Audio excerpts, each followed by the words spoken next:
up, everybody? Welcome to another episode of Bar Drinks and Entrees, Season 2. This is Season 2, Episode 1, but we're 11 shows in, man. It's crazy that we had this many shows so far. Like, it was something that we talked about and now it's going, and now we're in the Season 2, man. Kenny, how you feeling about that, man? Good, I'm good, man. I'm good, man. This is Kenny, and we're here bringing casual conversation to life. And how was your week so far, James? Oh man, my week was pretty good, man. I took a one-day trip down to VA Beach. I kept my mask on, you know. I've been checking my temperatures and everything, making sure I ain't got that Rona, all that good stuff, man. But it was a good one-day trip. It definitely was needed to get away from all the monotony, all the things that's going on around here, and you know, especially with all the youth that we losing and things like that, and what's going on in our city right now. So it was a good getaway. Just getting away from work a little bit and putting the phones away for the most part, and not just spending your whole day just like this all day long, man. It just being in the water, because you know you can't take your phone in the water. Right. So, you know what I mean? We was in the beach water, man. Salt all in my face, man. So it was a good time, man. I appreciate it. And I got a story to tell you too about my mom. She almost drowned my nephew, man. Crazy. But that's something that we gotta talk about offline. But it was crazy. But how was your week though? I'm good, man. The week was good. We went down to Atlanta. My sister trying to move down there, so we went down there and checked some apartments out, visit some family, had some barbecue. We was good, but we stayed out the way though. I wasn't going in the city. We stayed out in one of the outer tips like Swanee and Bughead and stuff like that. So, but I had a good week, man. It's all good, man. We got some new guests here. You want to go ahead and introduce them, James? Oh man, what's up, everybody, man? Shout out to the guests first and foremost, man. But what's up? Welcome to Bar Drinks and Entrees, Season 2, Episode 1. You know, we back here once again, and we gentlemen on the show. So we're gonna start with the ladies, and starting off with Miss Tiana Ray. Let me introduce yourself, and if you got something you want to promote it. How you doing? I'm Tiana. I will promote my sister's hair services, Ordained Touch, at Ordained Touch on Instagram. Make sure you check her out. She got the hair, the bundles, everything you need. Yeah. Okay. Fran or Francesca. I call her Fran. That's my cousin Fran. She from below the, well, we below the Mexican line too. She a little further. Right. She down there in Kakalaki. They say we not south enough, southern enough. Whatever. I love you too. What's going on, Fran? Introduce yourself. Nothing much. Hi everybody. My name is Fran, and I am of course James' cousin, so he had to say. But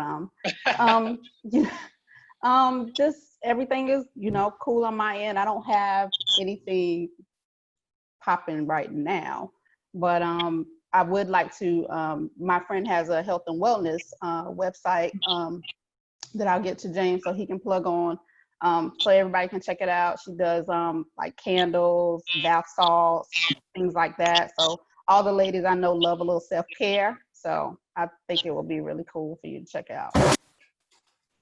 Okay, Fran. And that's my cousin. I like to say this, man, every time I get a chance to. That's my cousin on my dad's side, man. And, the reason why I like to plug that is because for most people, they know that I just met my dad about 3 years ago. And, she was one of my first cousins that I met besides everybody else. And, she just accepted me with open arms and asked no questions, anything like that. She was just like, hey, cousin, and been rocking ever since. I stay at her house every time I go down there, sleep on her couch. You know what I mean? She take me out to eat, do everything. She look out for the kid, you know what I mean?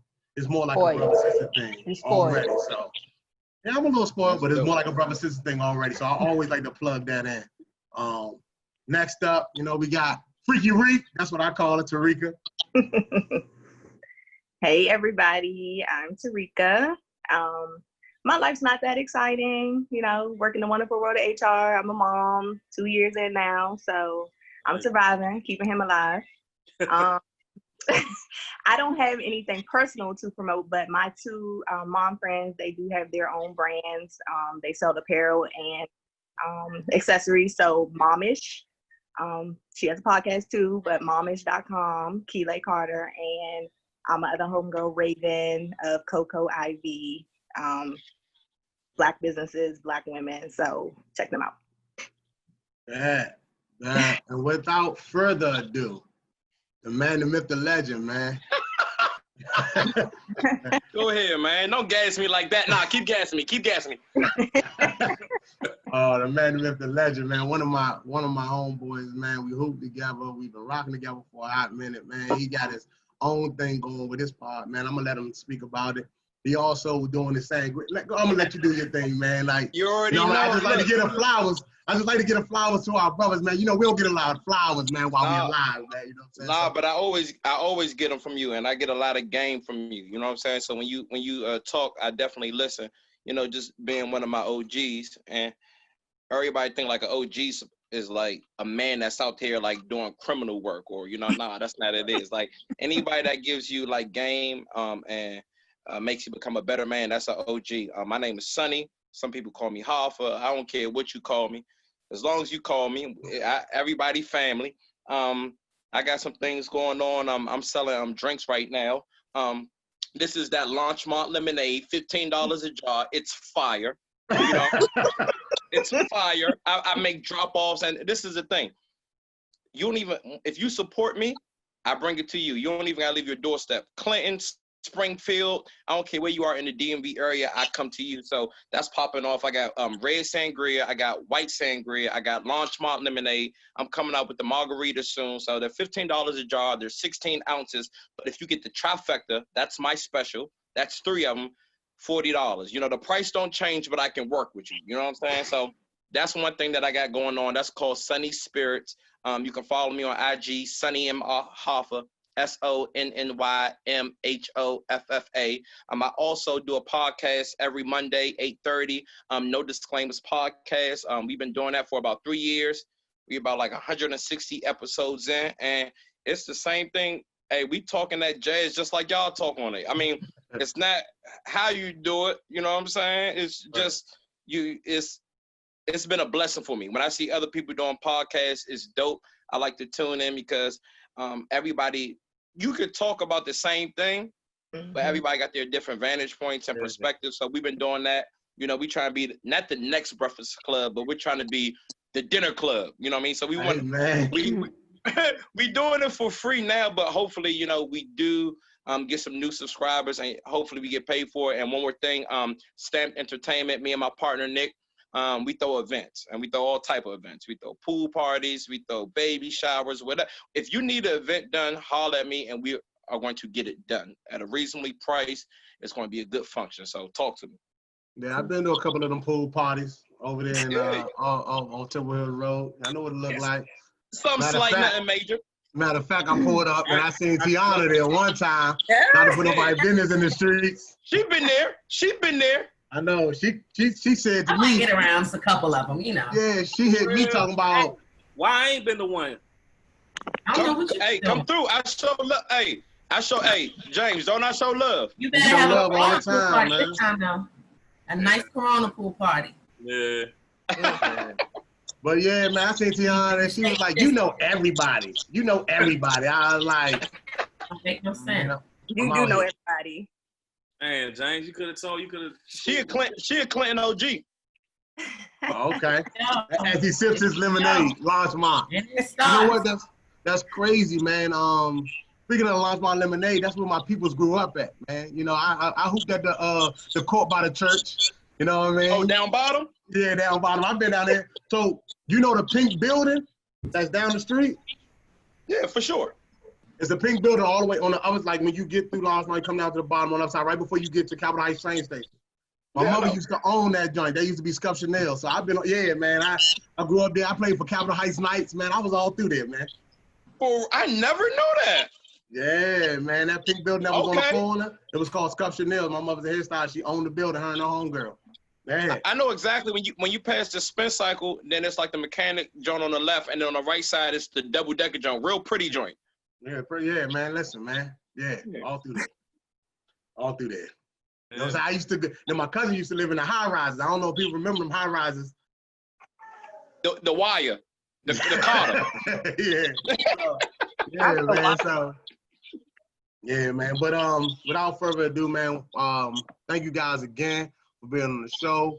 We're gonna dive right into it, man. Let's get to this happy hour. So let's get into this happy hour, man. Starting with the happy hour, man. You know, when we talk about happy hour, it's just our like kind of like the round talk, man. Just having a good time, man. And so first thing we want to dive into, and I'm gonna come to you first. Oh, You know what I mean? okay. All right. I was about to say something smart, but I'm gonna keep my. I know you were. I was Be about nice. to say I was about to say age before beauty, but you know what I mean. Oh, okay. Okay, that's what we doing. All right, we're Okay. gonna come. So Kanye for 2020. Oh, Lord. Don't be fooled. That's all I gotta say. Don't be. What do you mean by that? What you Don't mean? be fooled. Everybody knows he's a Trump supporter. Come on now. First of all, Like, yeah. why would you even remotely, like, I'm just saying, stay woke. Don't fall for that. Don't fall for that. And here's another thing. Like I read, I heard from the Breakfast Club. They were talking about a certain article where he was quoted saying, "Yeah, I'm running for president. My political party is birthday party. I'm gonna treat the White House like Wakanda, or I'm gonna run the White House like Wakanda." After that, I was like, man, this dude is doing everything. He's gonna be the reason why Trump gets reelected because he's Right. fucking up the votes right now. I agree. Exactly. Reek, let's come to you, man. What do you think about this, man? Kanye for 2020, man. Did you say my name? Yes, Reek, Freaky sorry. Reek. I'm sorry. My child is in the background acting up. So Hey, man, it's cool, man. We know what it is. I'm not here for none of it, honestly. I mean, I'm really not a political person, but given the times that we're in and just the things that have occurred in these last 4 years, I mean, obviously before that, but just with this specific individual, I mean, you know, some people just feel like anybody would be better than him, but I mean, that's really not even the case either. It's kind of like keep the F up that we have now or roll the dice and take a chance on a new F up. I mean, at the end of the day, the person in the White House holds the title, but it's also the people backing him. So people can't just be, you know, jumping on that one person. I mean, yeah, Trump is an idiot. Like, we're going to call a spade a spade. But Kanye, the artist, versus Kanye running a country, you know, in the respect of being a businessman, you know, he always wants to be like, I don't know if he still feels this way, you know, because the relationship is strange, but he always wants to be Jay-Z's little brother. So, you know, that's like big bro, you know, like Sonny said, OG. So he been getting a lot of free game. And I don't know if he feels like at this point, like, yeah, I can run a country. But to be honest, him and Trump are like one and the same. Like, as much as I love Kanye, the artist, past, sometimes present, it's just not, no. Like, I'm not here for it. Like, it almost makes me want to stay home and just not vote. Like, I know that sounds crazy, but that's just where I'm at with it. And that's what I mean where I say he's messing up the vote. He's gonna mess up the vote, and we're gonna have Orange Man in the presidency for another 4 years. Rihanna. Tired. I'm sick and tired. I'm sick and tired of all that. Trump gotta go. Kanye need to go back and sit down somewhere. Ain't nobody taking that serious. He needs to just sit down. I can't with any of it. I can't with any of it. He needs to. He is mentally unstable. What country you gonna run? I That agree. doesn't even make sense. So yeah, no for me. Complete no. Sonny.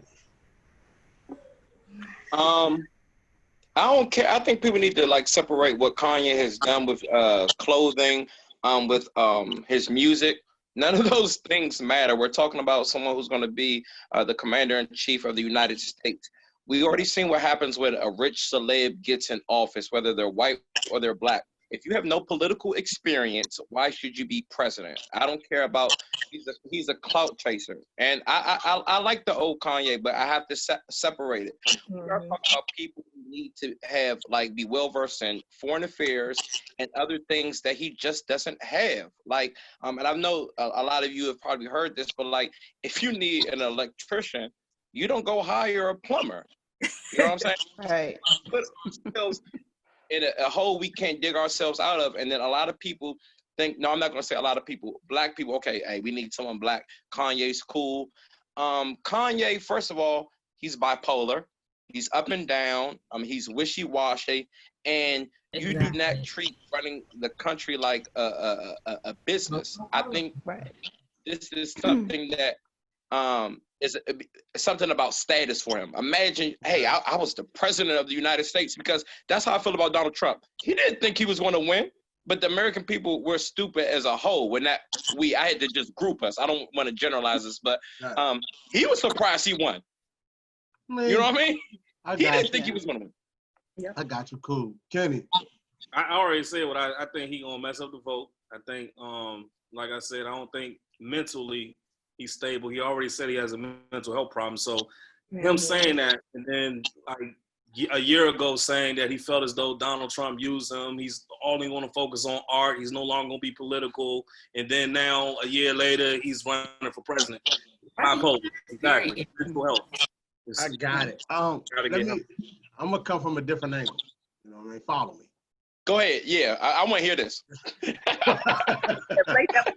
Look, whenever somebody says I'm coming from a different angle, oh, here you go. Let's go. Follow me. The bullshit. Follow me, and that's fine. But follow me. All right, Kanye 2020. I do get what Kenny's saying. I do get what everybody's saying. He's bipolar. Kenny, you said that he's gonna fuck up the voting or mess up the voting. So if he's able to get in, because I'm not even sure if he can even run 2020. I'm not even sure about that, because I'm not sure how that works. He hasn't even put out the correct paperwork to run for president. So basically, I'm saying I'm running for president. It's just a statement. It's just a hashtag. Right. So what I'm saying is this. All right, 2020. Let's say he gets in, hypothetically. Trump did it, right? They supported Trump no matter what. They already knew what Trump was. Trump said back early 90s that I can run for president, I can get it because whatever statement he made about because Fox is going to push it, whatever happens. You figure the Terminator is the governor of California? You know what I mean? Like, he got that job. And I'm not saying that as blacks we supposed to support ignorance, but they support no matter what. So then if he get the right advisors in place, because Trump don't make those decisions, Trump just lashes out and everything like that, and his advisors, because how many of us on this joint got a job that we wasn't qualified for, but we got it? Or somebody got us in, somebody hooked us up, I knew somebody that knew somebody. You know what I'm saying? Like, how many times have these things happen? And like, any job that you get on, but I mean, any job, that's what's going on right now. Our job ain't the president. But at the end of the day, you've gotten a job that you wasn't qualified for, or your people's got you, and you learn on it, and you learn on most of it's on training that's on the job. You know what I mean? Okay. I don't really think you can. Being the president of the United States isn't a job that you learn on the fly. You're not gonna learn that. You just can't do that. Yeah, this is what y'all done jumped on. You're reaching. You're reaching. You're not a Metro bus driver, okay? You're responsible. Look, you're responsible for pressing the red button in case if we gotta go to war, okay? Right. You're not clocking and stealing OT. You're not IT. You're not WSSC. You are the president of the United States. I get it. It's not the same. I don't think you get it. But don't you think Trump is winging it? We're already living in a big mess. We don't need more mess for another 4 years. So look at it from this standpoint. Corona, Black Lives Matter. Give us a break. I get you. Down. I get you. I'm not saying that. I'm not necessarily saying that I will vote for Kanye, but think about it like this: President Bush had the ultimate cheat code. He had the ultimate cheat code. His dad was president before him. He was old money. He had the ultimate cheat code. His brother was the governor of Florida, stole the election. Oh, they ultimate. And he fucked, excuse my language, he fucked the country up. He trashed the country. Okay. So my thing is like, I'm just saying, man. I just think that I'm not saying that Kanye is better than Biden or anything like that, but it's not far fetched. Like we put people in but this James, office. even though the Bushes got in through like nepotism, he still had a political background. Okay, so say for example, right, you're an NBA scout and you got the #1 draft, right? You got the #1 draft pick, all right? You pick a 5'11" guy or a 6'11" guy, but they're both bust, okay? You know who you're not going to get slack for? The 6'11" guy, because he's still 6'11".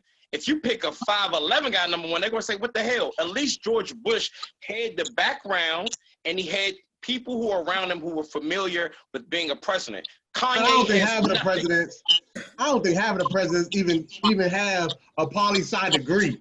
So like it's just one of those situations where it is what it is. I'm not saying I'm gonna vote for Kanye, but it's not like you playing devil's advocate. No, I'm not. I'm just saying, man. Gotta be. I'm just saying, man. But like I said, I don't want to spend too much time on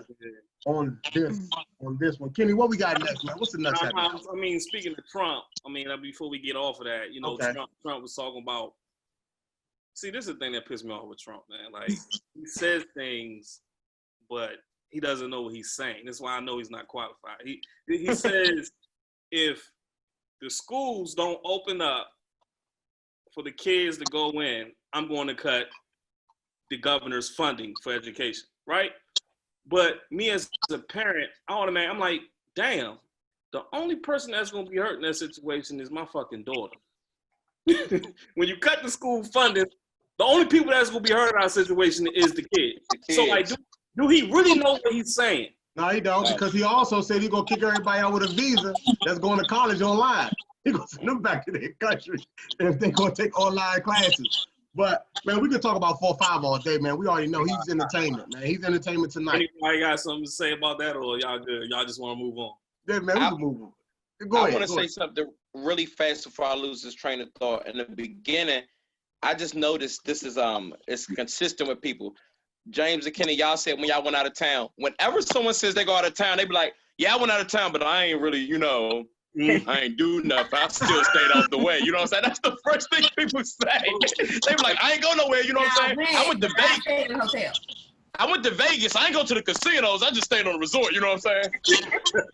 Nah, real talk. I stayed out the way, man. You know that Rona's still out there, man. Like being in a situation where you walk into an establishment and they doing inside dining. It really ain't no 6 foot distance. It don't look like. Yeah. People are not wearing masks. It gives you anxiety. So I was like, you know what? Like I said, even it's all real or none of it's real, but I'm not going to even take the chance. I don't know if I would be there if I would have went out the night in Atlanta Saturday night because it has compound. Yeah, like so many people that got caught up down there in Atlanta over the weekend. Y'all hear about that? Nah. I saw. Yeah, well, I knew it was coming. They act like ain't nothing out there. Yes, I think it was a 5-year or 4-year-old that got hit by a bullet. I mean, it was crazy. They doing that. Man, they doing that everywhere, man. Like I don't even want to. Man, we just we losing our babies left and right. Yeah, it's crazy. But I don't want to get off subject, get off topic, man. What you got for the next happy hour, Kenny? Go ahead, James. You was talking to me about we still in the happy hour. We got a couple more things to talk about. You was talking to me about the Thin Line Between Love and Hate movie, right? And you right, yeah. Good point to that movie. Because when I thought about it, I was like, yeah, we need to talk about that on the show, the way you brought it up for me. Go ahead. So pretty much, Thin Line Between Love and Hate, somebody, sent me a clip and was like, who is the real villain? And I can't remember Martin's name in the movie, but, it was Martin and it was Lynn Whitfield. Mm-hmm. And they asked who was the real villain. Has everybody seen Thin Line Between Love and Hate? Yeah, of course. Yeah. I just want to make sure. So I'm gonna come to Sonny first, and see exactly how he feel. Who was the real villain of the movie? She was. Did you not see it? Look, let me tell you something. I always tell this. I feel like women don't have accountability, but men don't have accountability either. Like sometimes you go in a situation, say if you're honest with the woman, right? Sometimes honesty is not enough. Even transparency. If you know that she wants more, don't get into it. But men, we be thinking with our little head and our big head. You think honesty is not enough, and then you put yourself in quicksand, and then you get mad when you start sinking. You know what I'm saying? So I feel like he's wrong in that, but she went super clear. If everyone's seen the movie, she did too much. I always feel like if you're not happy in a situation, you should just leave. Like there should never be you're trying to make someone lose their job, damaging their property. All of that's uncalled for. That's just too much. If I've been in situations where I didn't get where I wanted, and guess what? I left. I cut my losses. That's part of the game. That's part of life. That's in any type of relationship, friendships, romantic, business. You just got to walk away and you got to start over, because she was trying to ruin that man's life. And I'm not saying all women, but I have seen it where some women okay, cool, I can't have him. I'm gonna make sure no one has him. He can't be happy. He cannot be happy. Even though I'm not happy and he doesn't want me to be, we're both going to be miserable. And that's not all women. And I'm not saying that some men don't do it, but I see men being bambas maybe towards the women, but they're not going to their jobs, HR. They're not scratching their cars up, stuff like that. Got you. Tiana, let's come to you. She was a little loco. I don't think all that was necessary. A little? A little loco. She's a little off deep end. But women feel things different. They feel they're much more emotional. So men, that, and you need to be more careful when you're dealing with a woman. She's fragile. She's emotional. Be more careful. When you're young, you don't get it. I get it. But as you get older, you become a man. Be careful with situations you get in. Some of these chicks are really off the deep end, so you gotta be more careful. Cool. Bree. Yes. So I'm gonna play middleman woman because I feel like they were both wrong. Yeah, homegirl was tripping. I'm not about to black my eye, break my wrist, arm, whatever, have me sitting up in the hospital just so that you can get locked up. It's not that deep. Not of a no dude, never. But was Darnell playing? Yes, he was. He was a mama's boy. He needed to grow up. He was playing with Mia too. So at the same token, he met homegirl. I can't remember her character name, but he met homegirl. Brandy. You know why I remember her name? Brandy. Before you say anything else, hold up. Before you say anything else, this is why I remember her name. Take your birth biscuits and take your birth bacon and your biscuits back and get the fuck out, Brandy. Go ahead, Rick. I'm sorry I had to say that. You good, because I was sitting here thinking, I was like, what is his name? And then I remember when she was like, Darnell, and his mom kept saying it too. So, at the same token, he played with her. He saw that she was about her business. She had, some good money. She could take care of herself. So he thought that he was about to cash out. But he ain't no old girl, had some screws loose. And she was willing to really go off the deep end to the point where it's okay, you want this other chick over here, but last night you was all up in my face. Or I just cooked you breakfast. And some females, like Tiana said, we feel things differently. We are emotional creatures. So I ain't never gonna say that I ain't did nothing irrational. It ain't laying me in jail. But what you do? What you do? That level of it. We said we're not incriminating anybody on the show. You're right. My bad. My bad. Let's just say when females say that their hormones are raging and they don't think logical when they're pregnant, it is very true. Okay. I was dealing with a lot of things, and so some people, they saw the other side of me and were just like, "Who the hell is?" So yeah. I'm sorry. So you good, Tarika? Cool. No. Fran, let me come to you. What is your thoughts on this? I kind of agree with what Sean said and everybody else is saying. As women, we are emotional. I feel like sometimes we as women say we want honesty, we want you to be upfront with us, but in the back of the mind, when the man is really upfront with you, you kind of want to misinterpret what he has to say because you want to make it what you wanted to make it to be. You really want this situation or whatever. But as women, we got to be mindful of that. If a man tells you, hey, this is what it is, me and you, we smashing, blah, blah, blah, don't look for anything else. And if that's not what you signing up for, then say, hey, you know what, this ain't really what I'm looking for. And you got to be woman enough to just leave the situation. Because all of that, breaking arms, damaging property, like that's too much. Cool. Kenny. I remember, but it was a while since I saw it. Now, did he? This is important. Did he smash before he became honest with her on what all he was looking for, or did he? Yeah. He smashed before it. Yeah. But then it was all his fault. All his fault. Everything. That's all you got. Everything from being broke down to the brake pad, burnt bacon, so all that shit his fault. Had he been honest up front and she tripped, all that's her. That's all. So for me, they both played a role in it, like everybody else said. I think what he definitely messed up at is when he told her he loved her. You know what I mean? He told her a lie when he said he loved her. And I mean, like I said, when you tell somebody everybody, in a relationship, when you hear the word love, bro, like when you hear that word is the big word, like, oh, we here.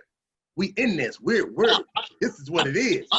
So of course he said I love you to get the draws. It is what it is. Now GTD. Girls GTD. So when he said that, I think that's where he messed up at. Do I think she took it to the extremes? She definitely took it to the extremes. Like, you got played. It is what it is, charge it to the game. I definitely believe you should charge it to the game. Like, I don't think you should kill nobody. Because I seen a lot of people saying, like, because I seen the post when it was sent to me and I read a couple of things. They was like, well, she told him up front, I'm a different type of woman. This is like, she told him up, like, I kept seeing a lot of women say that. And I was like, yeah, that's cool. Everybody. Different as in bipolar? What does that mean? Yeah. That's how I felt. But that's how I felt. Like, I think that, for me, I think that everybody shows their representative when they first start off talking to somebody anyway. So when he said what he said, it was just one of those things that was crazy. You know what I mean? So he played his role in it, but I think she was the bigger villain.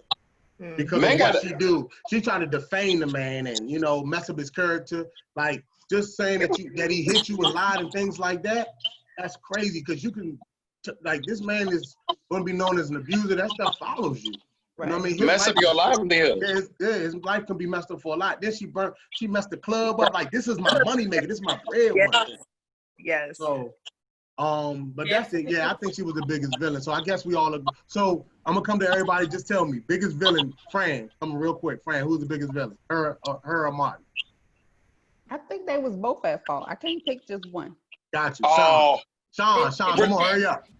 You know who Lynn Whitfield. Lynn Whitfield. Tiana. She went overboard. I'm gonna say Lynn. Lynn. Reek.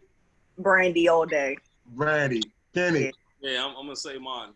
Martin. I'm 60. I'm 60. I'm sorry. He smashed her, but wasn't all the way honest with her. Right. You know what I mean? Yeah. So let me ask you something. Because the cause of all of it. He was the cause of all of it. Yeah, I mean, like he. Go ahead, son. No, I didn't mean to cut you off. No, I was just saying, like, because, I mean, had he been honest with her up front, letting her know, what all he was, trying to do, then it wouldn't have got to that point. And then, like, even I forgot when he said, like, I love you and all this shit. He really didn't mean it. Like, he brought all that shit himself. Yeah, but okay, so are you saying you want women to be doing all that? That's just too much. You was beating yourself up. Who want to have bruises? Exactly. Who want to beat themselves up? You did too much. Like, I'm not about to take an orange and beat on myself with it. Really? No. Yeah. This is the only thing I don't get.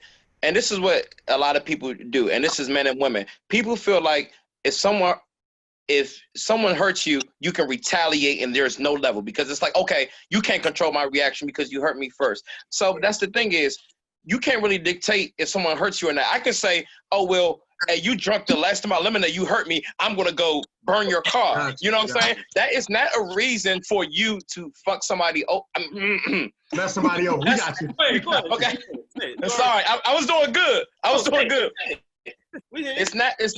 It's not a justification or to mess somebody over because your feelings got hurt. Now I understand that men got to realize you can't play with women because you play with a woman on 2, she's going to take it to 17. You're never going to win that battle. You're never going to win that battle. Women are going to go for the jugular. They're going to hurt you. So you're better off not playing with them. So I definitely get that point he initiated because I don't understand why men do that. I've never told a woman I love her to be physically Physically and physically but active. some guys do it. That doesn't mean that she can go like break my kid's arm. Yeah, I got you. I get you. Like I said, don't wanna stay on this too long. Don't wanna linger because we could talk about it all day. But like for me, I'm going 51-49 Lynn Winfield. I don't like that. Or 60-40 Lynn Winfield. The movie can only show so much. Like when you're Yeah. talking to a crazy person, you're gonna peep the signs before you even get to that Right. point. Right. Nah, it all like I said, to me it all depends because I think that everybody shows their representative first. And sometimes we do ignore signs that we see because it's not something that's consistent. But like I said, we can stay on this topic all day long, man. Let's shout out to my cousin. He played in the movie. He was the stuttering dude. Yeah, Daryl, chill. Oh, for chill. real, that's dope. Yeah, Yeah, so shout out to Chill. Yeah, But moving on, and this one, I don't even need no explanation for this last thing that we're gonna talk about for the first round. I mean, I'm sorry, not first round. I apologize for the happy hour. Just tell me what you think. So just tell me, give me a name. You don't have to give me a reason why and everything like that. We know because the people I'm about to say, we already know what their transcript is, their resume, their artistry, all that. Hold on, James. I'm gonna say that I think we are good on time because I've been timing. So I mean, if they want to go into it and talk, because I really believe people gonna give their honest opinions and then want to talk. Okay, cool. So all right, let's talk about it. All right, so boom. Who are you taking? We change it up a little bit because we usually do one gotta go or gotta get rid of one. But we're not doing that this time because I thought this would be a little better. Who would you take? Artistry wise, their resume, their musical career, artistry, anything that you could think of when it comes to these people. Actor, Jamie Foxx or Will Smith. I'm gonna start with. I think we started with Tiana last time. Let's start with Tarika. Who is it? Jamie Foxx or Will Smith? Oh, damn. What you gotta do with them now? No, Yeah. which one you taking? Like, which one are you taking? Like, who's better? Who you taking? Who you taking? Jamie Foxx. If you want to, you can explain why if you want to, but I just feel like looking back on the history of his career, like I feel like he was a regular dude from Texas, like Eric Bishop. Like you have a whole regular name, sir. And you basically, I wouldn't say it's self-made, but because he had his boys to fall back on, like, shout out to In Living Color, that propelled a lot of people. I just feel like his track record is better. Like, he might not have no clothing line, he might not rap and all, but he's a damn good singer. He can act his butt off. And how many of us have sat down and laughed our ass off at a Jamie Foxx comedy special? Like, let's keep it funky. All around artist. Yeah, okay. That's just, he's the better pick for me. Got you. Fran, let's come to you, Francesca. I'm gonna have to go with Tarika and say Jamie Foxx. I don't know, it's just something about him. He just has this certain humbleness about him. Not to say that Will doesn't, but I don't know. It's just like she said, he was just a regular dude, and he did his thing, and like he's funny.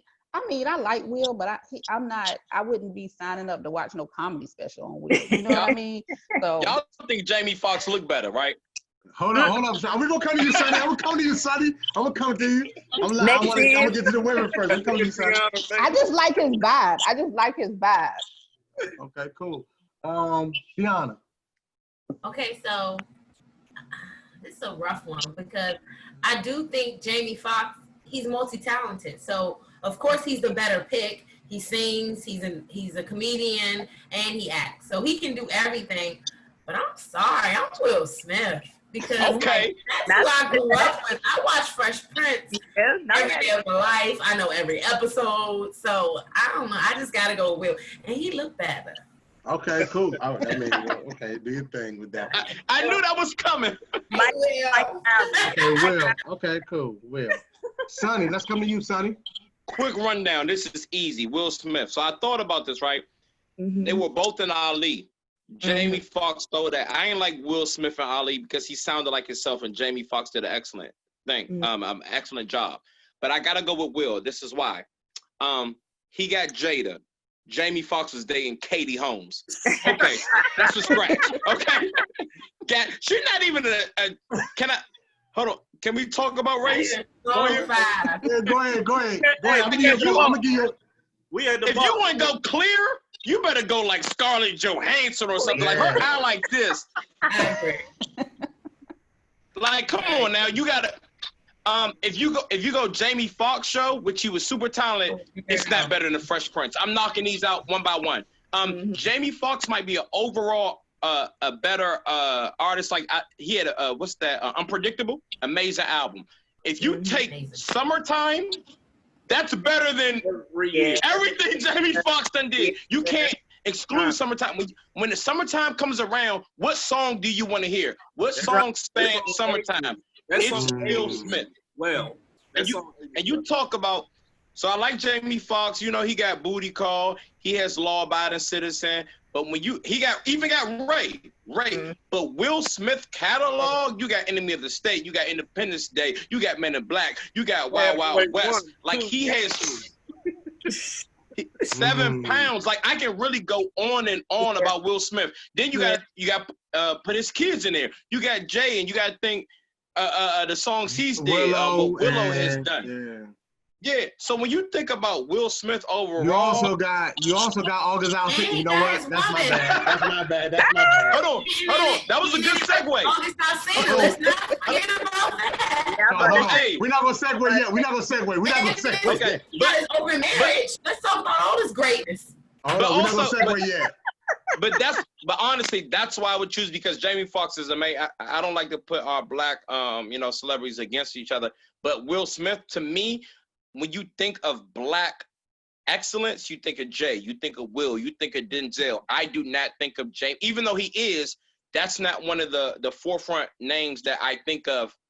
You know, before I wouldn't put him before Will Smith. Got you. Danny.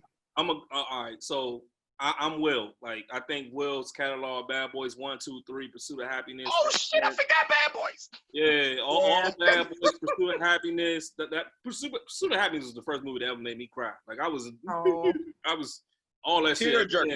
All that shit at the end just came to me. But I do think like when where Jamie's a little better at is when he has to embody somebody and play them. Like with Ray, the guy in Ali. And I think this new role that, because I don't know if y'all heard, but he's going to be playing Mike Tyson. I think that right there is going to really solidify Jamie Foxx's career when he embodies Mike Tyson. And but I just think when it comes to that, we know he's funny, all that. Will's funny. But I think where Jamie's a little better at is embodying and becoming, that person. Like I really thought that was Ray. Like, all the way. Like, he's really great at that. Cool. So for me, man, that's hard, man. I'm keeping both up. I'm just playing.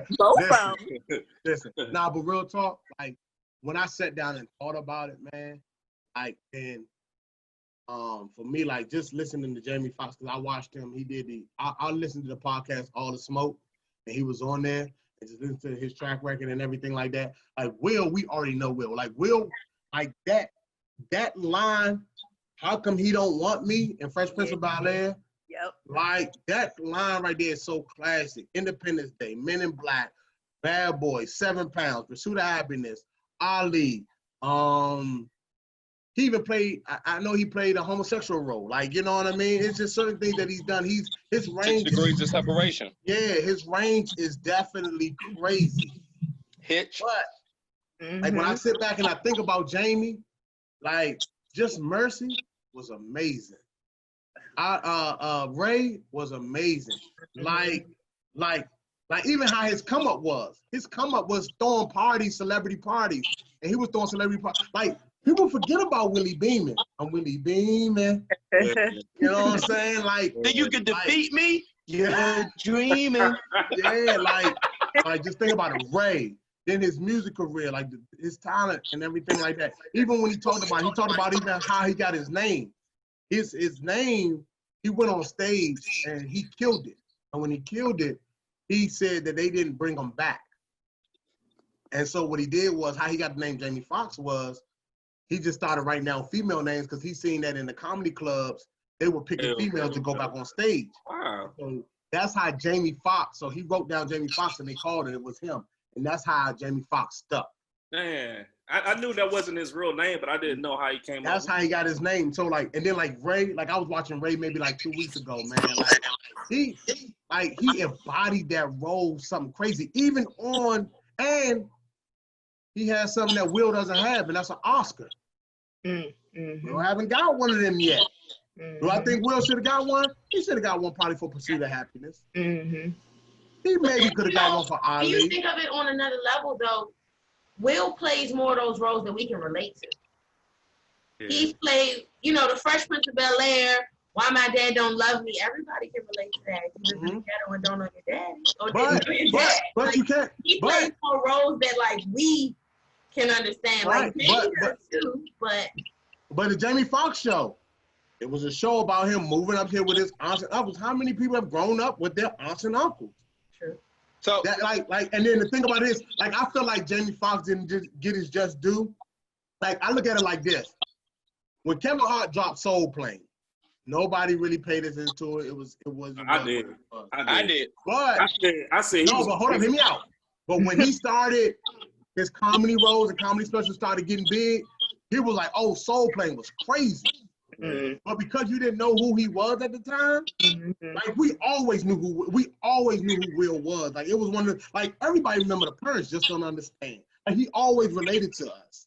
Summertime, but like Unpredictable, that album is crazy. Yes. Crazy. Then you got Law Abiding Citizens. You got Just Mercy. He's playing Mike Tyson. He played Ray. He played the dude on Ali. Like he embodied that role. I think James. Obama too, though. He's supposed to be playing Obama. But I will say this.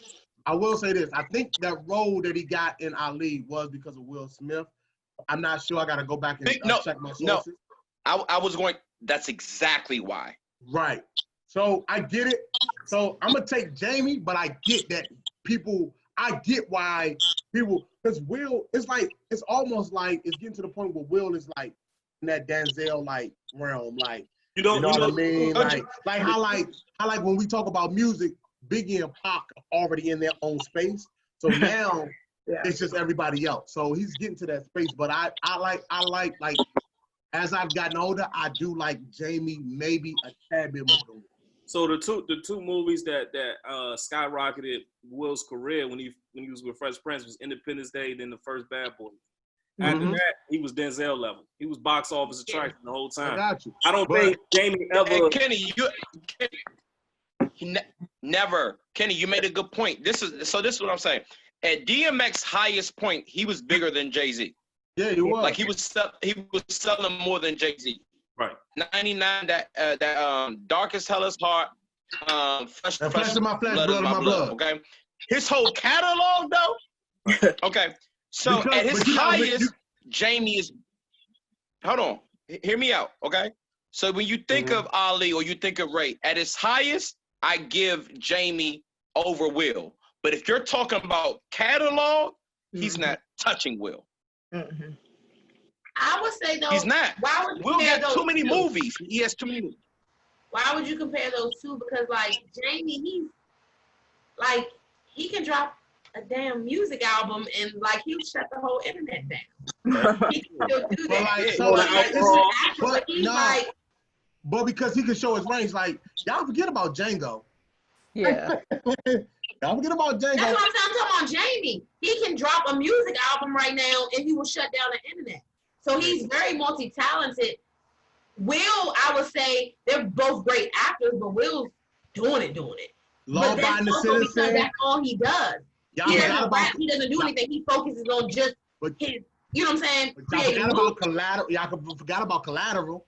Yeah, and he a snake. No, that's why I also give it to Will, because he a snake, because he did that movie with Tom Cruise and then he went to go sleep with his ex-wife. I can't mess with him. Like, listen, man, Jamie He's the Foxx. only black man in an open marriage that just been riding the But like, listen, down. Jamie Foxx was in Rio, man. Jamie Foxx was in the kids' movies in Rio. He had the soloist. Like, there's a lot of things that Jamie Foxx did that we don't talk about. Django. You know what I mean? But it's just not Will catalog. No, because Will. but it's because and I think it's sometimes because of namesake. Like if Jay-Z dropped anything, I don't care what it sounds like. Be tight. Yeah, like for example, Drake's last album was not that good, but we're gonna always talk about Drake, no matter what. It's just what it is because he's earned that. He's earned that keep. You got to think. You don't get that clout because of nowhere. Right. I got you, but. You know what? We gotta move on. Like I said, like a lot of these things we can talk about all the time.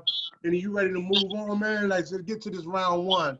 All right. Let's get to this round. Before we get to this round one, though, why Kenny doing a round one? And like we could, this I just want to touch on it. Brief, yeah, but I want to touch on it for a brief moment.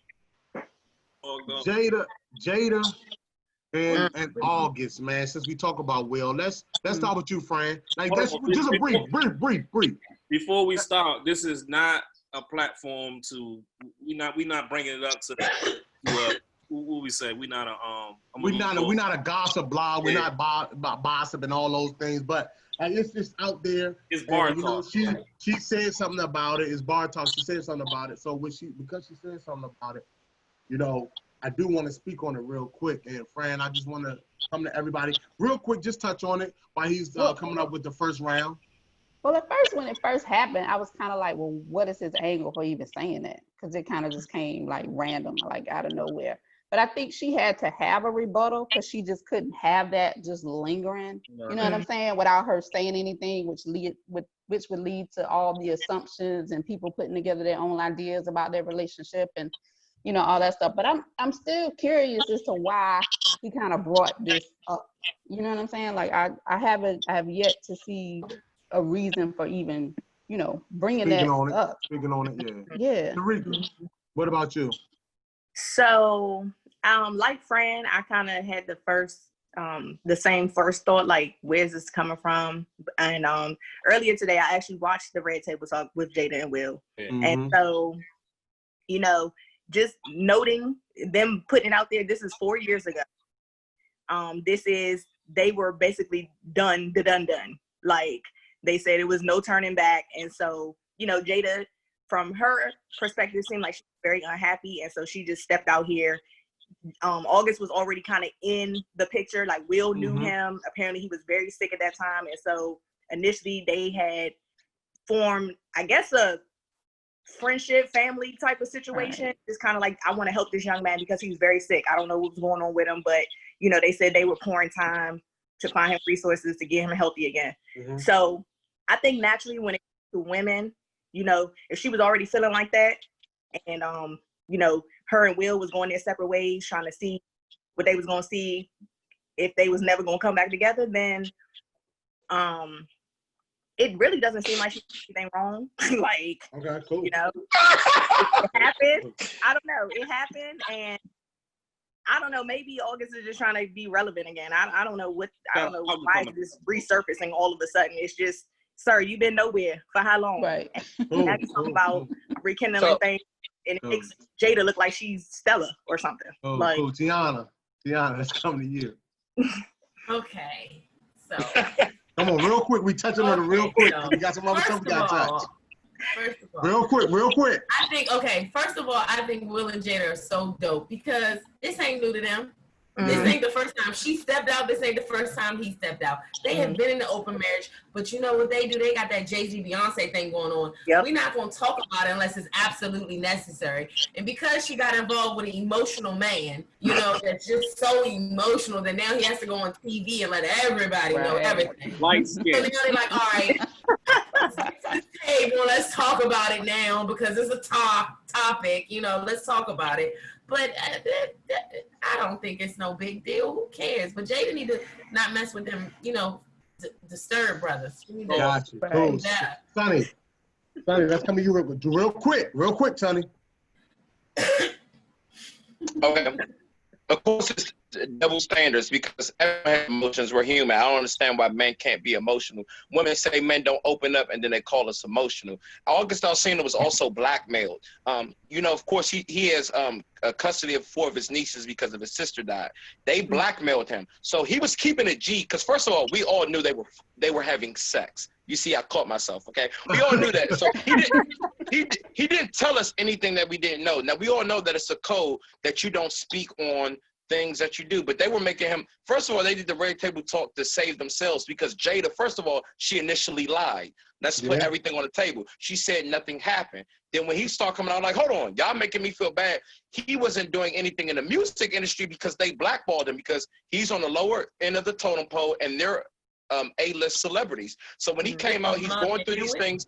People always talking about mental health, but now that he's talking about his mental health, all of a sudden he's a chatty patty. This is the reasons why men don't speak on it. First of all, he didn't lie about anything. That's why I feel Will gave him permission because they have an open relationship, but since they came out, they had to address it. So when they did the red table talk, this benefits Jada, this benefits Will, and they're just playing cover up. That's all that is.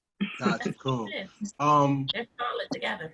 For me, I'm like Kenny because he's going to do the round one. But for me, like, you know, like I said, they did their thing. I don't really care. It is what it is. They did their thing, whatever have you. My thing is this, and I just want to put this out there. Because I've seen, like, so when D-Wade had his so-called break baby and everything like that, he was scrutinized, he was this, he was that, this, that, and the third. He was, you know, like, a lot of women were saying certain things, but I just want to see how the women reaction is going to be when it comes to what Jada said. Because if you're on a break or you're not, because they're technically not divorced, they were just separated, so it's still cheating at the end of the day.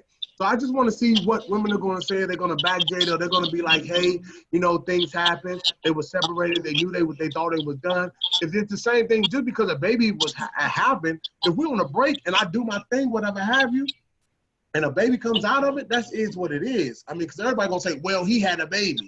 But to me, at the end of the day, if we're not together and I do what I do, it doesn't concern you. So I just want to see how women are going to react to this and everything like that. Because Jada, I mean, like, at the end of the day, yes, they say they're open marriage, but I've never heard, this is just me, never heard no headlines of Will Smith and his girlfriend doing this. He didn't have to come to the red table to talk about it. She did. So at the end of the day. And that's what threw me off because how did August Alsina break any code if they're in an open relationship? Right. You can't have it. I don't agree. Or is it one mic? But the thing about it is, I don't agree with August Alsina and him talking about it like that. For me, I think like if we come to an agreement, me and my lady come to an agreement to do something, then that's it. But you know what they should have done to cover themselves? They could have signed the NDA. So that's it. You know what I mean? And I'll go last, but like I out of all the technology we got, from phones to computer, I've never heard them say out of their mouth, right, open marriage. I've never heard them say that.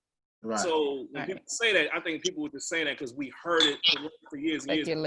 So we automatically just assume. But like it was when I watched it today, and I'm watching Jada explain on her side. I'm like, this shit is none of our business. Who gives a right? Like this is their marriage. They were going through. That's so public that they had to explain. Yeah, they was going. But that's the price you pay when you're public. When you're exactly. You owe explanations at this point. I mean, I personally, like me as being not a celebrity, like had somebody, you know, made a rumor about my wife or my situation, I'm gonna make arrangements for them to be in the hospital. That's ridiculous. Let's move on, because he talking about killing people. He talking about hurting people. He didn't say he was gonna kill anyone. That's not what he said. Arrangements for the hospital. Yeah, reservations. That's such shit though. Like No, I feel you, Kenny, on that. Like, I don't think he should have said that. I don't think that was him being vulnerable. I think he like, if me and you got something going on. Why he ain't been saying something? Why haven't he been saying something? He did. This ain't the first time he said something about it. Okay. The song, there's a song called, I think it's called Nanya, that's supposed to be about that situation. So hold on, what's the key word? Supposed to be. You don't know. It's open to interpretation. Am I correct? He was very vague. Right, but the thing about it is, like, it just seems crazy that you got an album coming out and now you're talking about a situation to make yourself relevant. That's what it seems like. I'm not saying it, but like I said, like all these man, like, not even the victim. They all know what they doing. Yeah, man. So it is what it is. They knew he was coming out with that video. Exactly. They knew they were going to sit down at that table. Everybody knew the credits they was going to get. Will and Jada was fully prepared. They looked so regular in that video. Like, all right, man. They were very but you know, it's training day. Let's go. Well, let me say this before we move on to round one. Hold on, before we move on to round one, I appreciate y'all so far, man. Like, listen, man, we have a good time on this pod, but I will say this: they made Black excellence look good, didn't they? Yeah. They made Black excellence look prestige. So what Tiana was saying, I just like they look so normal in there. Like they even had a little slogan like "We ride together, we die together." Bad marriages for life. And they look so prestige, man. We about this life. Ain't shit about to come up against our brand and our business and our family. Yeah, exactly. They made Tiana right. None of you niggas, none of you. None of you what, Tiana? They said I'm not new to this. I'm true to this. Yeah. Yeah, I was getting ready to say. I slip up all the time. Just say it. Yeah, but like at the end of the day, man, like they made us look good in that space. Yeah, man. they were very classy about it. It was it was no back and forth. But I do like the word. So, ladies, just for the record, I will start using the word entanglement. I love that. Yeah, she later did say relationship, right? Real good. Yeah.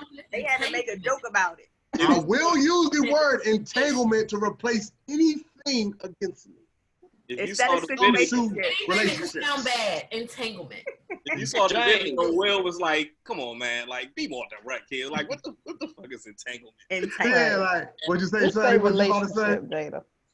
I know you want to move on. I got a quick question. So, a man can't talk about it, but a woman can talk about it. About what? You mean? About the extracurricular like relationships that's going on. Good point. Yeah, that's true. What's the difference?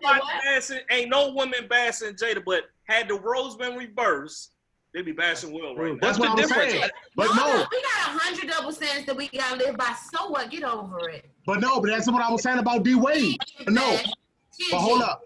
That's what I was saying about D Wade. They bashed D Wade. He had to break baby. He did this and did that and everything like that with He had to break baby and everything like that with outside of him and his wife Gabrielle Union, and everybody was kind of. They wasn't even married yet. They weren't even married. And that's what I'm saying. They was on a break. So when you on a break, if we're not together, I kind of do what I want. I thought. Well, that's different. You can't say that if you're married. Yeah. Okay. Yeah, break is different. But to that point, real quick, Jada, for real, her and Will said they only addressed it because it sounded like PR statements were made on their behalf that they said never came from them. So okay, cool. if that didn't happen, I think they would have just let it die down and swept it under the rug, and it would have, like Tiana said, it's none of our business. It would have been what it was because they are not new to this, they true to this. Like that's it. At the end of the day, hashtag. Let me let y'all know. At the end of the day, hashtag entanglement. All right, moving on to the first round. First round. Before, while Kenny doing the first round, Fran, hold on real quick. Entanglement. Yeah. Before we move on to the first round, Fran, what you drinking? I got a little bit of Stella Rosa, a little wine over here. Okay, cool. Freaky Reek, what you drinking on? I'm drinking wine. It's a little mango wine. Okay. No. Tiana, I seen you with your little mixer. What you drinking on? I ain't drinking on wine. I'm drinking me some tequila with some lemon, mint, and strawberry lemonade. Okay, Ooh, cool. that sounds good. Sonny, I know what you're drinking on, but go ahead. Tell us what you're drinking on. I'm drinking the Maryland's finest Larchmont lemonade. You can get at me at Sunny M. Hoffa, and you can get yourself a jar. Kenny, what about you? That's mango margarita. I'm drinking tequila. I'm drinking tequila with a little bit of ginger ale lemonade, man. Summertime drink. Mm-hmm. First round, Kenny, talk to me. All right, so first round. In the family dynamics, do you believe both parents are equally celebrated? We're gonna go with Rika first. Definitely no. And I can say this just from watching my parents' marriage. They have been married for 36 years. And so, you know, when it comes to obviously special holidays, birthdays, Mother's Day, just in general, like showing appreciation, it's different.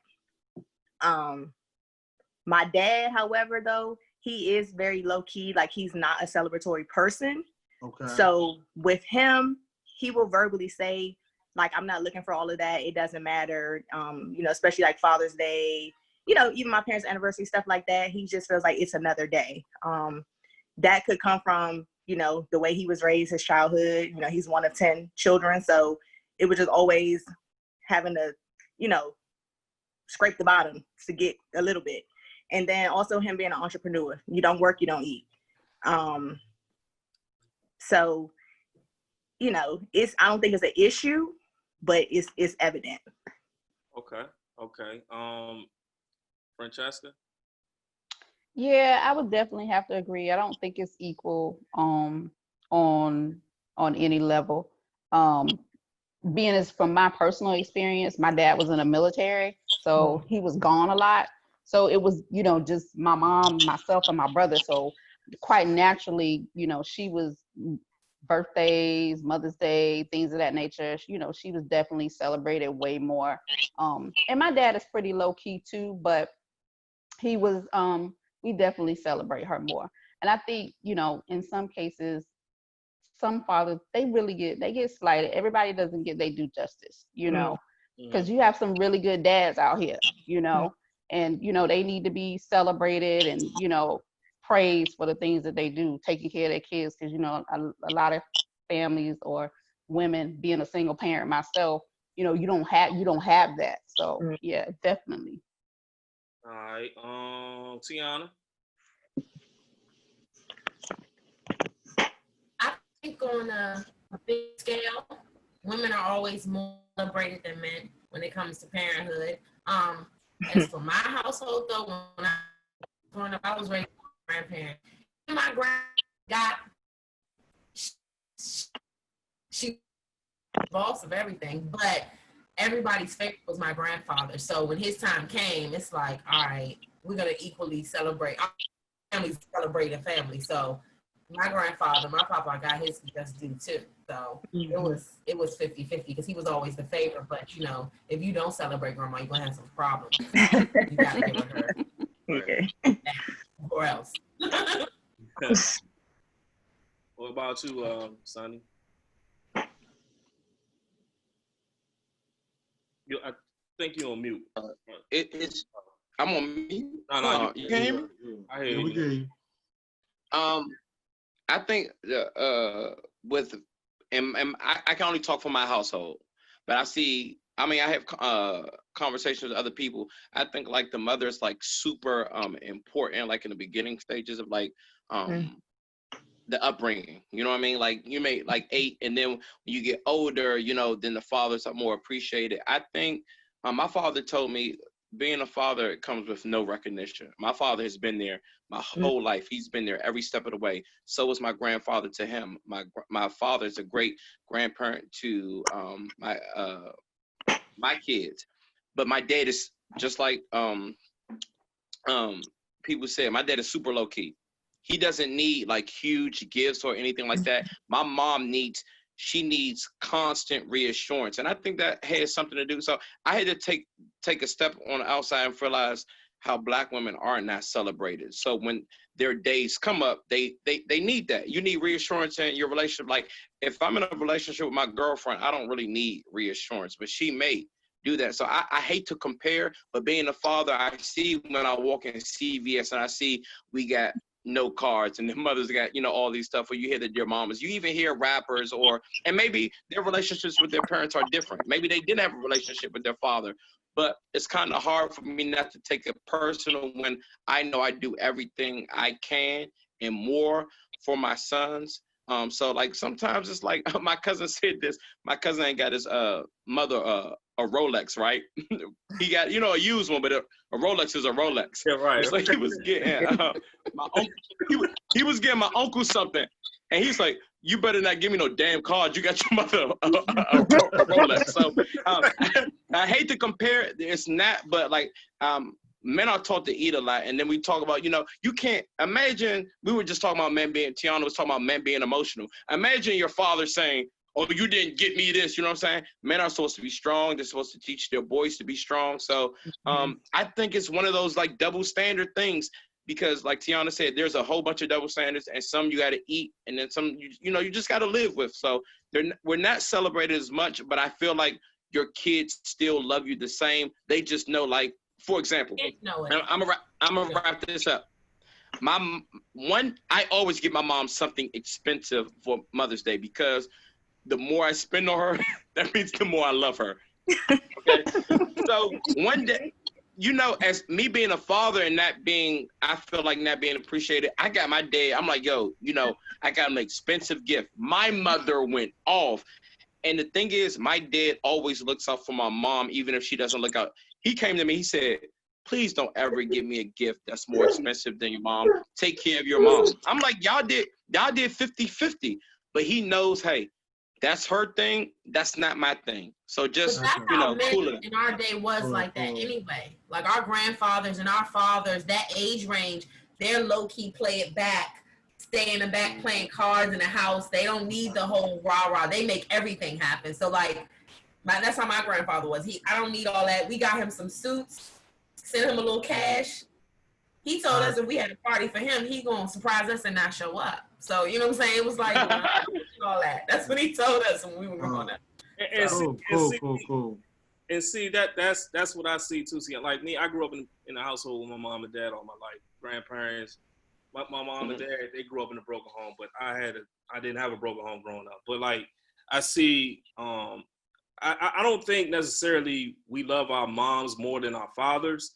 I see it more like we're biologically attached to both, but we came out of our parents. I mean, out of our mother's womb. Mothers care for us. So like, it's a little different as far as feelings, but the love is mutual. I think from our aspect. Me speaking as a son, looking at my parents, but me being a father and things like that. I look at it as being equally celebrated. Like for Father's Day, this is the best Father's Day I ever had. Like they brought me, my kids and family, they got together, sister, everybody. They brought me a record player with a NWA and your wife and a Tupac Me Against the World vinyl. I'm like, damn, that's one of the best gifts I ever got. I mean, like me personally being accepted, but me looking at it from both ways, I think we, it's equally celebrated. But I think it comes different from the way people are upbringing. It depends. It depends. James, I'm sorry. I know you. I want to add this quick tidbit because I am a father. Like for example, on Mother's Day, I had both of my boys. I made sure, they called their moms. They got gifts, but they call them regularly. Like so, I split 50-50. They have them 1 week, and then I have 1 week. They call them all the time.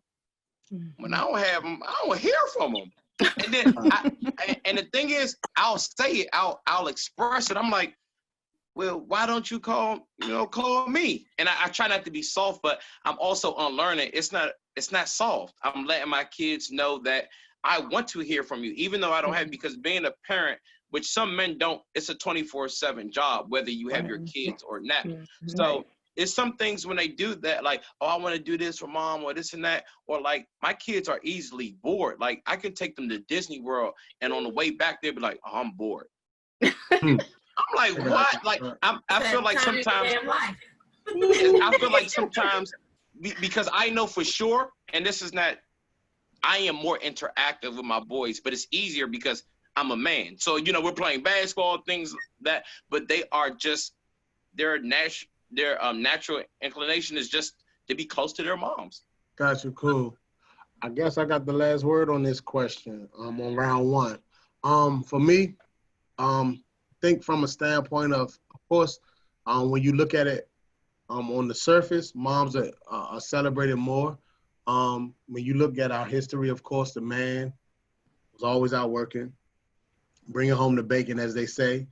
So he was never in the house as much. So the mom took care and raised the children a lot. And then, you know, as we move forward, when you look at the you know, judicial system, you see, I'm a little tipsy, but you see the judicial system, you see that most Black men are in jail, so they're taken away from the home, right? So then when you go into parenthood and then you go into the situation of custody, 9 times out of 10 from what I've seen and what I've heard, 9 times out of 10 the mom gets custody, right? So as a part-time parent, you're never gonna be fully there. So because you're not fully there, then you're not, you can't be celebrated as much, right? So let's talk about that first, right? Cool, boom. Now we talk about that. As I've gotten older, and like I said, I come from a single parent home initially. I met my father, like I said, everybody knows, 2 years ago. But when I see him with my family, and Frank can attest to this, and he's got the last say so though. Like, so I think it's, as I've gotten older, I think we're celebrated differently. You know what I mean? I think that we're celebrated differently. Like even growing up with some of my homeboys that had their fathers in their lives, their mama always said, you better go ask your father if you can do it first. You know what I mean? I'm cool, but you need to ask dad. Like that's the stamp that the dad got. He got that last say so. When the dad come in the room, the kids are acting wild and jumping around. He said, hey, that stops everything. So I think it's just like you said, the way we're celebrated. I think we're celebrated equally, but I think it's just the way that we are celebrated more so than anything. Because like I said, Fran looked at my dad as her dad almost. Am I right, Fran? Yeah, definitely. So like it's one of those situations where I think it's more like that. I think we're equally separated. I think we're just separated in different aspects. So you know what I mean? That's how I look at the situation now, especially having my dad in my life, watching him. You know what I mean? Watching how he move and observing how he, you know, interact with the family and things like that. Yeah, my mom, powerful, strong Black woman, took care of me and my sister. You know what I mean? Made sure we was good. You know what I mean? But I've also heard like, you know, I've heard two different perspectives. Like I've heard you know, dad comes around and he's at the baseball games or he's at the games or whatever. You know, I'm just talking from a male standpoint. He's at the games and like, oh, your dad, he's involved, this, that, and the third, that's good. He's the fun parent. And then a mom is like, you know, the homework, getting the shower, things like that. So they don't feel as though they're celebrated equally. But I've also heard on the flip side like that, when it comes to Father's Day and Mother's Day, we already know they go all out for Mother's Day. Everything is just on a bigger stage. But when it comes to Father's Day, you get a tie and some socks. And even on Father's Day, you cooking on the grill. You know what I mean? So, but Man, what? But, I think it's just different celebrations for different levels. Even if you think about it, when a child's born and they're little, they coddle to their mother because that's who feeds them, that's who changes their diapers, that's who takes care of them most of the time. But like as they get a little older, I know me personally, I love my grandmother because she was the one that did everything for me and my mom. But then once I got a little older, I was like, I want to go with my grandfather. I don't want to stay with y'all.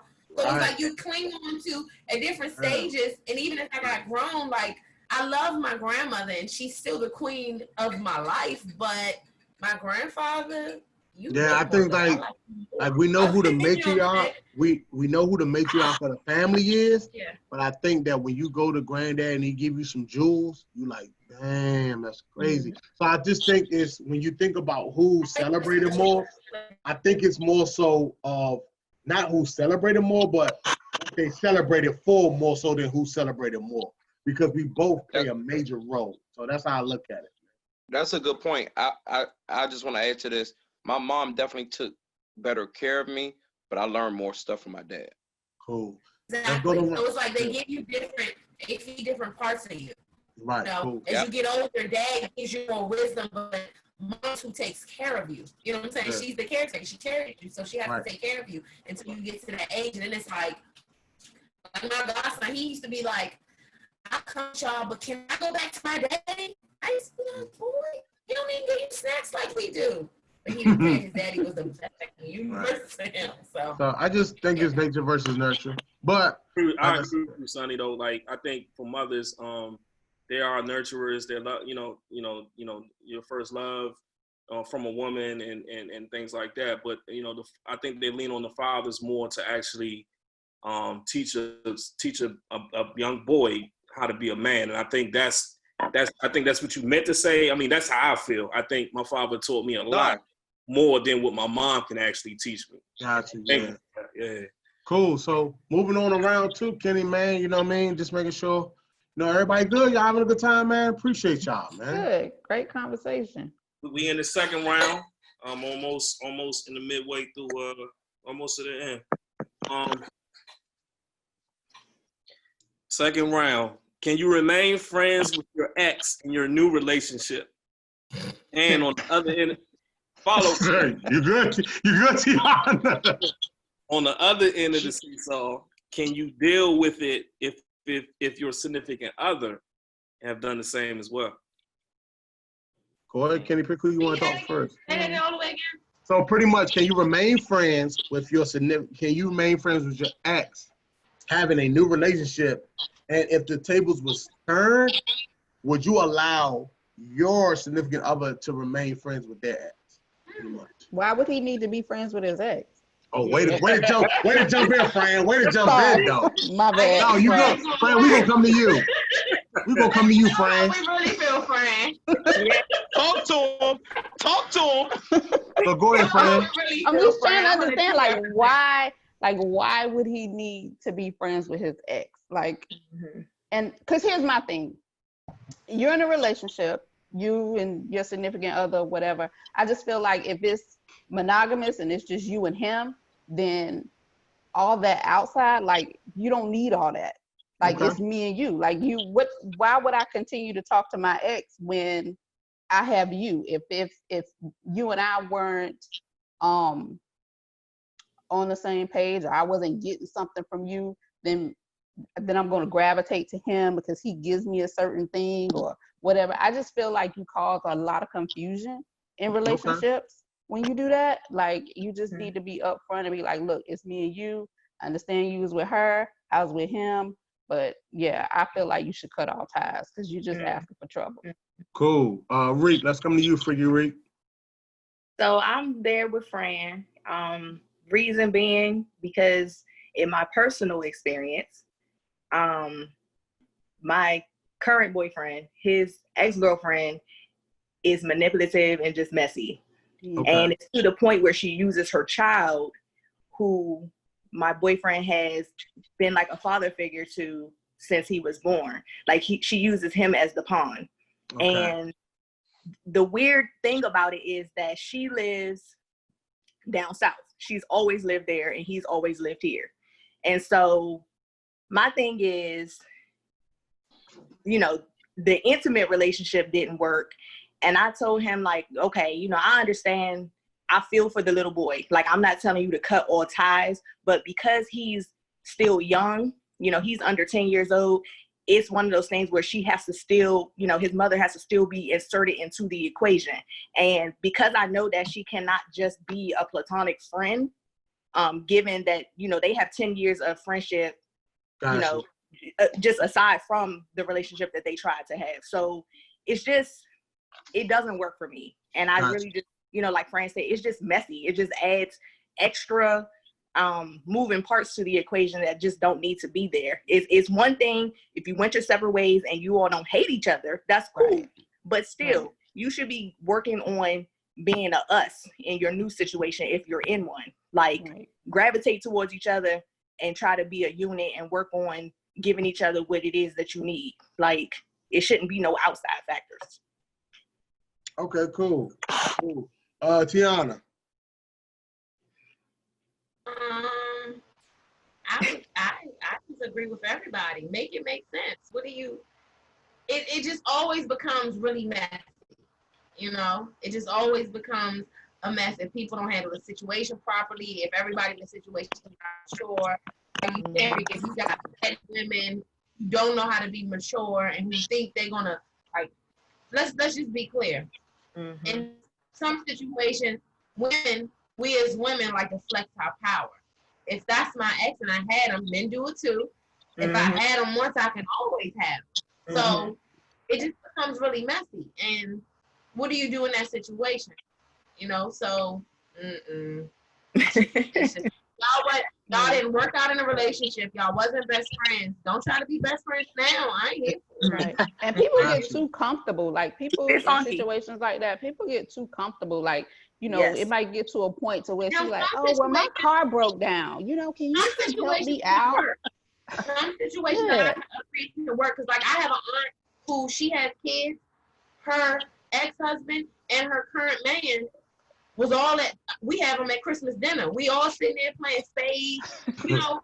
But you're on a very mature level. Like my aunt will call her ex's girlfriend and be like, "You need me to cater you some food. You need me to do this for you." Wow. Like, you have situations like that. It depends on the maturity level of everybody involved. Yes. You know what I'm saying? So like, if everybody's mature, because my aunt, they had that.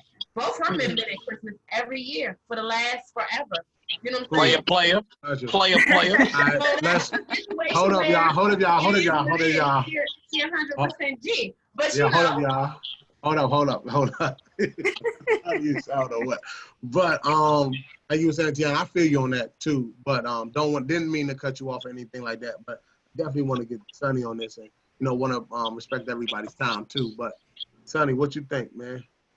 Like Tiana said, it depends on the level of maturity, and it's honestly with everything in life, it's a case by case scenario. My son's mother, she's super cool with her ex. Our sons are brothers. Like, if I can't go get them or like something happens at aftercare, guess who I'm gonna hit? Him. You know what I'm saying? Because I trust him, but I also can tell it's nothing between them. I've also had exes, like, I know that their dude still wants to be with them, and then they're basically, I don't think that they're necessarily like still in love with them, but they might be getting something from them, and they're just keeping them close just in case. I don't think it's anything physical, but I feel like it's really just a case by case scenario. It's like some relationships, and I'm gonna keep it short. If that person can come around and be at all the events and stuff like that, I'm comfortable with that. If you want to be friends with them, but it's kind of like a secret and they're not around, I think you should cut. I think you should cut that off, because there is something that you're keeping away from me. So I mean, it's hard because some people are really like long-term friends before their relationship. So and then maybe they had an amicable breakup, and then you're losing a friend. Because honestly, to tell you the truth, you'll lose a partner before you lose a friend. So I'm not with that all. Oh, you got to cut. I'm not with that. Oh, you got to cut everybody off. But you also got to be honest and say, hey, when my partner feels uncomfortable with this is a relationship that is not worth me saving. Just so if my partner isn't happy about it. Gotcha. Kenny, you want me to go? Or you want to go? I'll just go real quick. I ain't no psychotic boyfriend or husband or whatever like that. Like, I ain't gonna go look in your phone, find out what's happening. Like, if you're gonna be, eventually I'll find out. You know what I'm saying? So it's like, if kids are involved, then I understand. Like my wife, has to deal with with another man because of my older stepchild. But other than that, like if I'll find it eventually if it is something like other exes or things like that. I'm not going to be crazy and shut it down. And I will hope that she will respect me on the other end of the seesaw if other females she knew about that I dealt with reach out. Trust me to know that I'll handle it amicably and don't be crazy about it. Gotcha. Cool. For me, I'm cool with it because I grew up with it. You know what I mean? My my sister's dad has been there.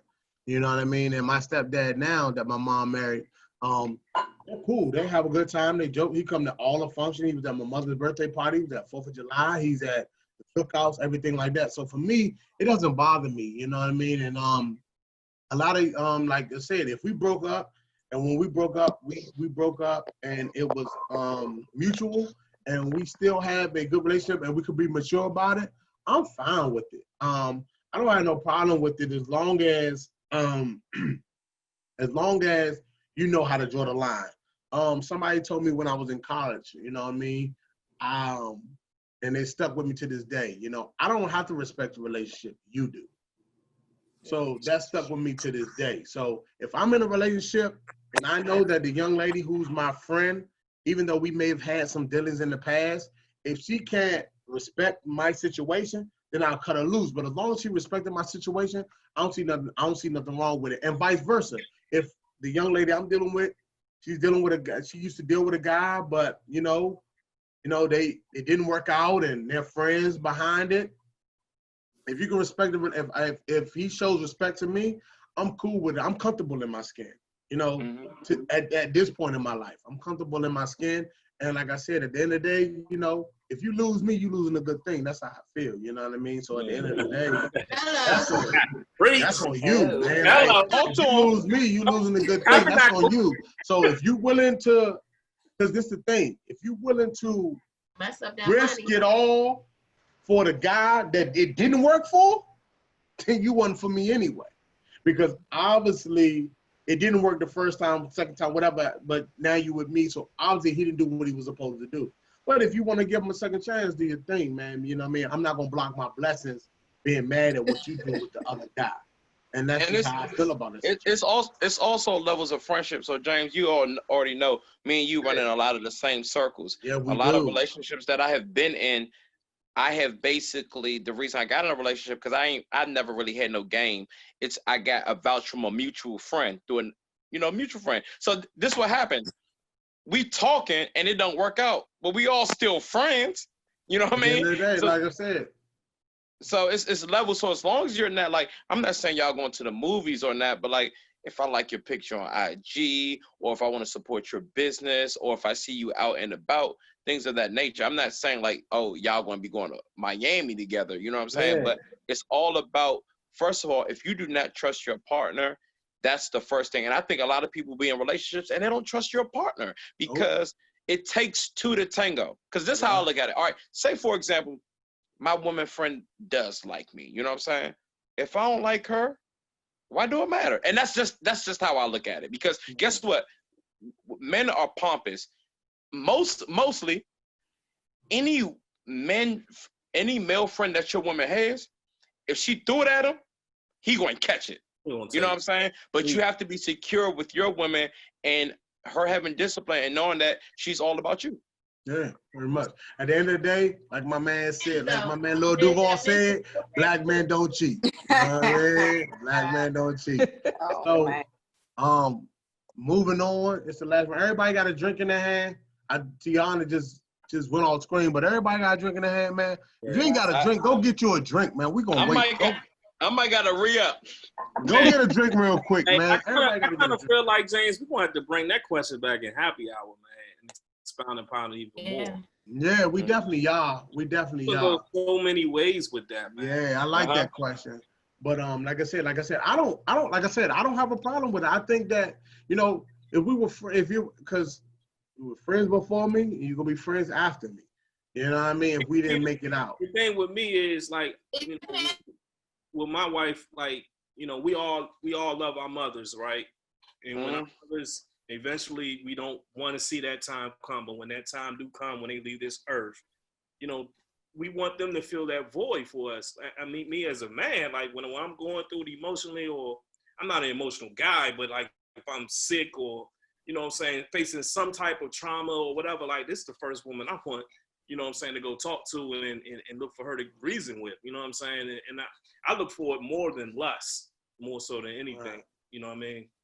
But, I think for me, I've always liked to have female friends. And the reason why I like to have female friends is because they give me a different perspective on life. If I come to my homeboys and everything I come to them about, and I'm like, yeah, this, that, and the third happened in my situation.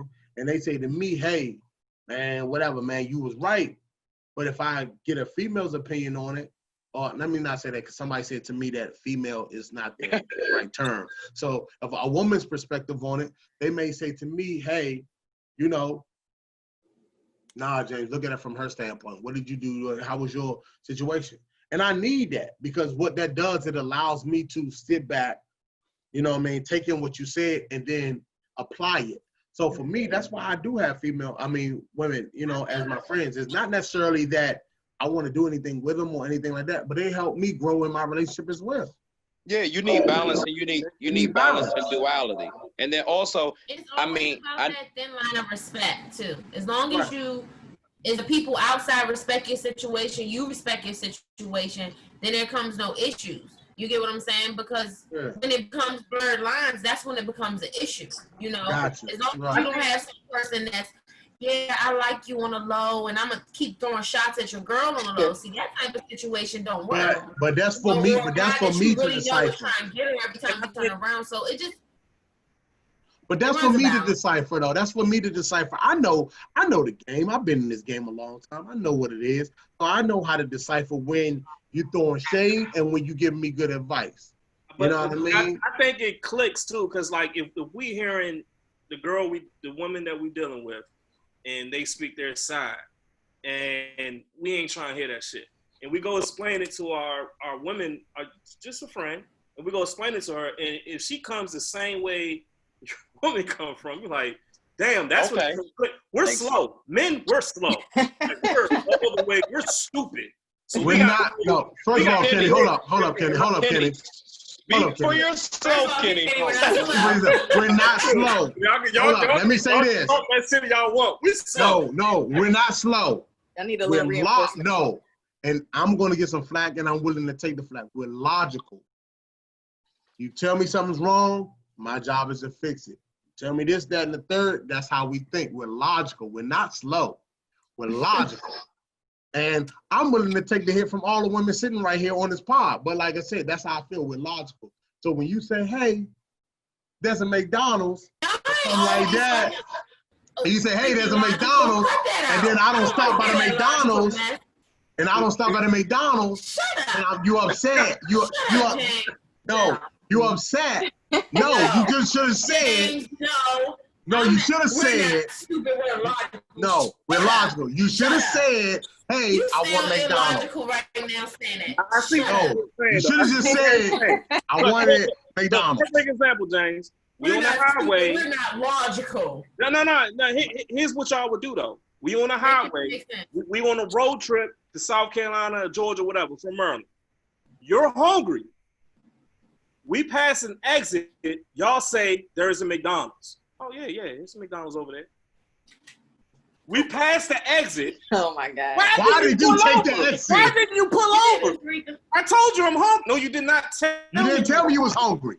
So you said that there was a McDonald's. You didn't say, hey. Let's not generalize all of us. Let's not generalize all of us. You know what? I can say I'm hungry. Unless you're hungry, what you gonna mix your food for? Hold up. James. Yeah, y'all do be missing the hints to read between the lines. We know that men are black and white. We slow. And no, we're not slow. We're not slow. Stop saying that, Kenny. We're not slow. No. Be upfront with what you want. No. I get that. I get So, the whole not to give the subliminal stuff or whatever. Like I can say, hey, can you get off this exit because I'm hungry? You know what I'm saying?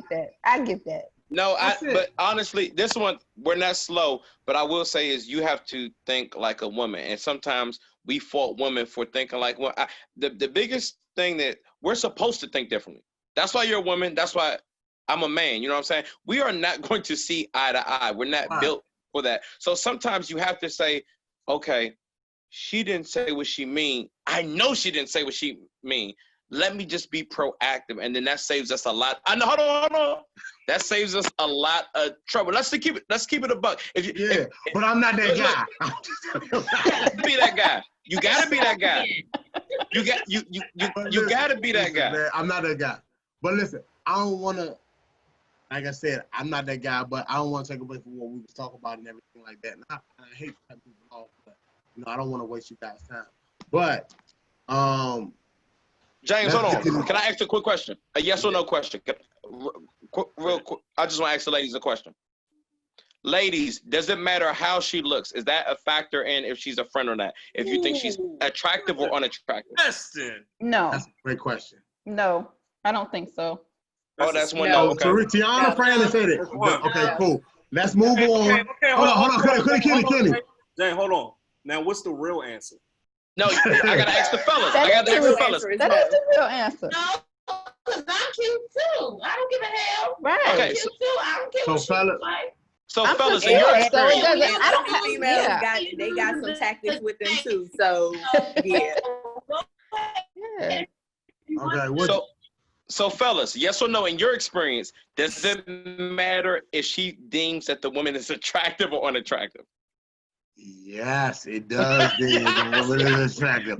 But listen. Let's get on. We gotta move on, y'all. We gotta move on, man. You know what I'm saying? I'm here all night. No, listen. We gotta move on. Last question, y'all, because I know, you know what I mean. Like I said, thank you guys. Last round. Anybody got something in their cup, man? Let's come on, man. Let's cheers, man. Cheers to the third round. Last call. I done switched. Last call, man. Cheers. I appreciate y'all. So this is the last call. I ran out. I switched. Mm-hmm. My bad. I ain't gonna Jada kiss you when he did the fab all night. Go ahead. He dogged him.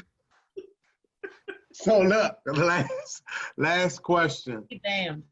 One person, y'all. One person, and let's move through it quick. Who would you like to have a bar drinking entree with? If you could, dead or alive. It doesn't have. If rich or famous, it doesn't have to be.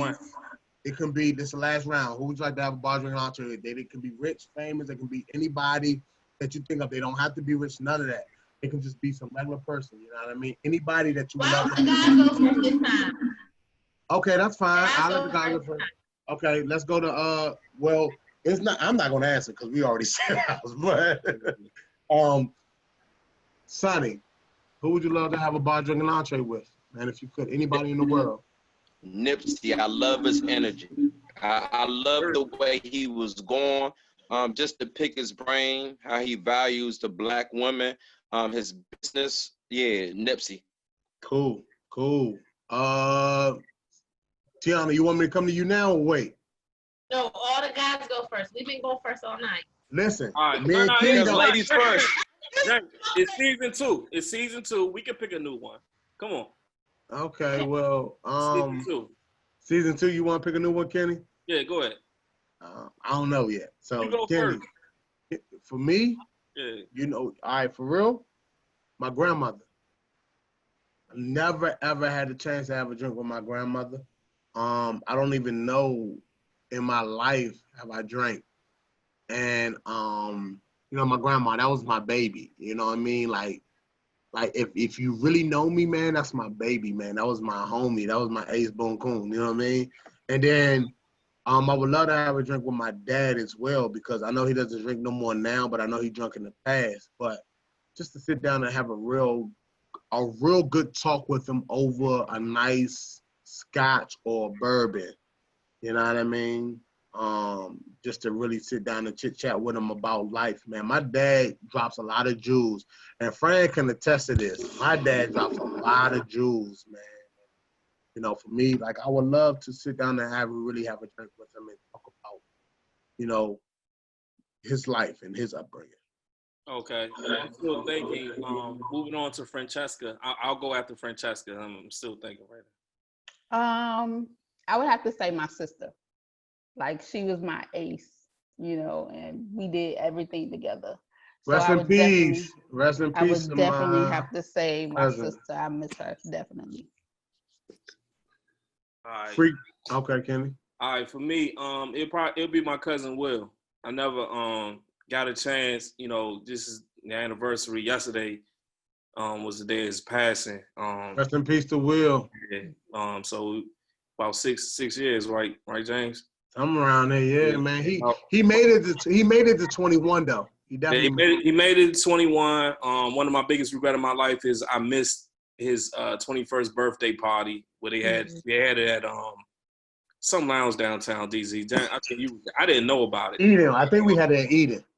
Yeah, I ain't know about it, but I never had the chance to have a drink with my cousin at a legal establishment and just shoot the breeze with him, man. That's one of the guys that I miss a lot, and I still don't understand why he's not here. But that's the guy I would love to have a drink at a bar with.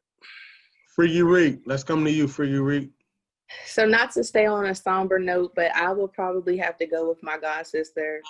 James went to college with her. He knew her. She, unfortunately passed away on her 26th birthday from cancer. And so, she was very loving, very nurturing to all her nieces and nephews. And it just sucks that. Say her name. Say her name. Jennifer, give her a flower. Jen. Big Jen. Now listen. Jenny from the block. Big Jen. She number was 32. She was a bucket too.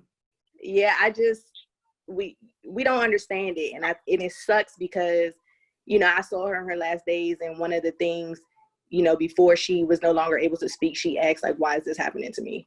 And, those are things we won't ever understand. So if I could sit down with her again, maybe even just pick her brain to see what her plans in life would have been, because she was so young, she didn't really, she still had a lot of life to live. So, Tiana, let's come to you since you want to be last. Man first, we come to ladies all night. Save the best for last. I knew you was gonna talk trash. Okay, so I'm kind of on the same tip as everybody else. If I could have a drink with anybody in the world, it would be my cousin D'Angelo. He died when I was going to the 12th grade and he was going to the 11th grade. We were just really cool. My grandmother always did stuff with us, and I felt like we would have been so dope grown together. Yeah, everything would have been better with him. And my grandfather, because he was like the light of my life. So I feel like if I could sit down and just talk to him about everything in my life right now, it would just be a lot better. So, cool. Shout out to all our angels. Yes. Yeah. Shout out to the angels. Yes. There you go, Tiana. Shout out to all the, hey, way to end that, Tia. Shout out to the angels. Amen. We appreciate y'all. Season 2, this podcast is a wrap, man. Thank you guys for being on the pod. Season 2, episode 1. I had a lot of fun with you guys, man. Make sure y'all subscribe to the channel, Drinks and Entrees. We're on YouTube. We got a YouTube channel. Make sure you subscribe. Tell a friend to tell a friend. Anchor, Spotify, Apple Podcasts, Google Podcasts. Anything I missed, Kenny? Any other podcast platforms of your choosing, we're on all of them. You'll find us. Gotcha. Man, make sure y'all share this with y'all people. You know what I mean? Like I said, man, we enjoyed you guys. Yep. Thank you guys so much, man. And it's a wrap. Another episode in the book, season 2, episode 1. This was a fun podcast. Thank you guys, man. Love y'all. Follow us at Bar Drinks and Entrees. At Bar Drinks and Entrees. As you see on my screen, I'm talking. As you see on my screen too. At Bar Drinks and Entrees. And follow me at J Everyday 83. Kenny B 83, man. Man, make sure you tell a friend to tell a friend to tell a friend, man. That's right. That, guys. All right. We love y'all. We out. Love y'all.